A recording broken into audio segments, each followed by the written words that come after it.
If you look at the poster for the Monkees' current concert tour, subtitled The Mike, dressed in cocktail finery, the 70-something pop icons don't look a day over 22, with Mickey Dolenz' trademark bouffant especially puffy and Mike Nesmith's lavish sideburns flayed like lamb chops on the sides of his face. Monkees band members Mike Nesmith left, and Mickey Dolenz performed during a rehearsal concert at the California Center for the Arts in Escondido, California, November 7, 2012. Don Bartletti, MCT. The picture, of course, is from 1966, a determined ploy to stoke the fires of nostalgia in the group's most ardent fans.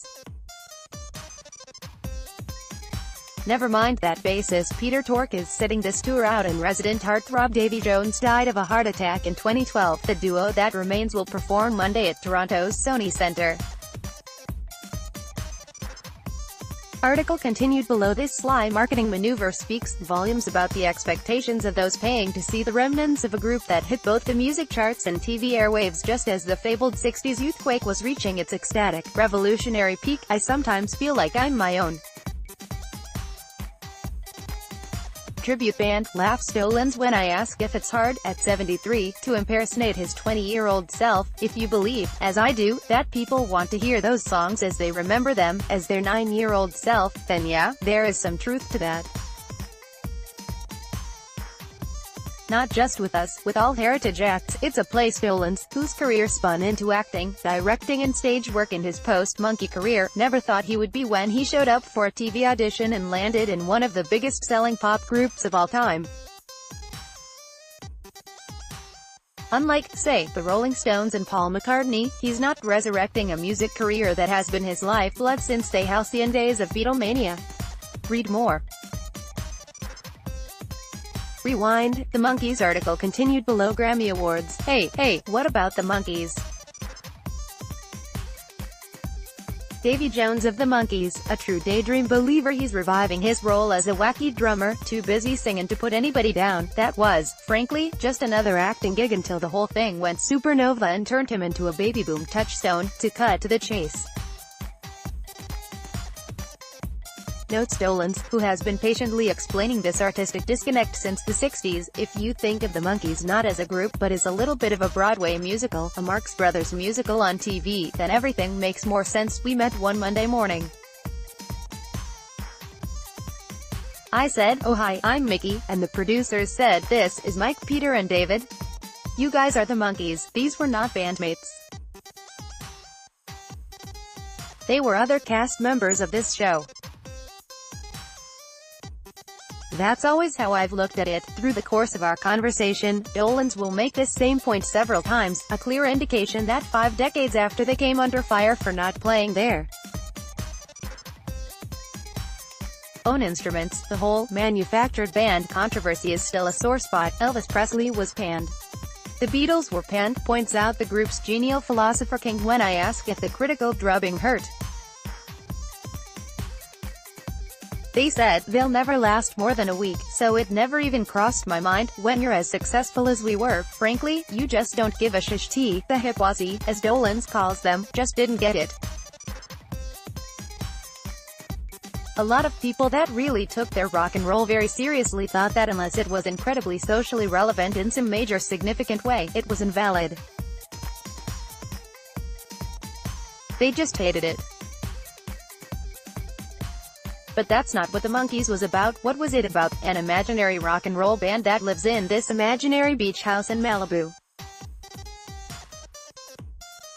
We were struggling for success. We were trying to be the Beatles, and we never did in the TV show. It was the struggle for success that had a lot to do with endearing it to all those kids around the world doing the same thing in their basements and garages. That's what it's about. The closest thing to the Monkees in recent years, he notes, is Glee, which was a TV show about an imaginary glee club, but they actually could all do it. They could sing and dance and act. I often wonder if they would call Glee a manufactured glee club. Keep in mind, even if they didn't write or play on their early albums, those were still Dolenz's buoyant vocals on Last Train to Clarksville. I'm a Believer, and Pleasant Valley Sunday, some of the most exquisitely crafted pop songs of the 60s. It was his goofball antics with Airhead Peter, Heartthrob Davy and Laconic Mike, all of whom had musical backgrounds, that kick-started the Monkees phenomenon and resulted in their second album, More of the Monkees, outselling the Beatles' iconic SGT.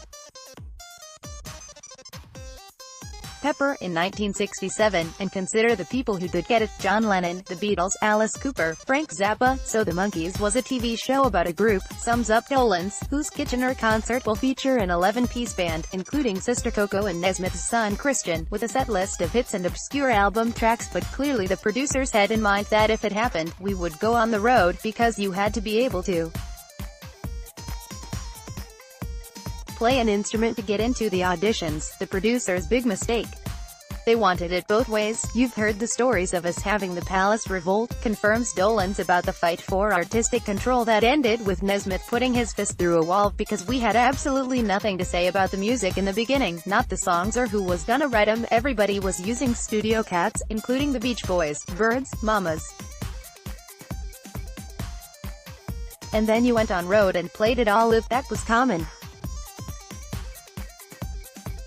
What's ironic is that we're the ones who got mostly beat up about it, and we're the only ones that didn't have a choice. They didn't let us have a choice. The easygoing frontman, fixated on setting the record straight despite his alleged indifference, has noted that after securing the right to play their own instruments, it was as if Star Trek's Leonard Nimoy became a real Vulcan or Pinocchio turned into a real boy. The Monkees are like Rashomon, he muses, referring to the classic film about a murder from multiple points of view. A lot of it comes down to perspective. In the end, good, bad or indifferent, it bonded them. We were exactly like siblings, he says, acknowledging a relationship filled with beefs and debates, with an undercurrent of brotherly love. When you go through that kind of experience, intense, successful, crazy, a lot of hard work, and all the other stuff that goes along with success, it can make it difficult, but that comes with the territory.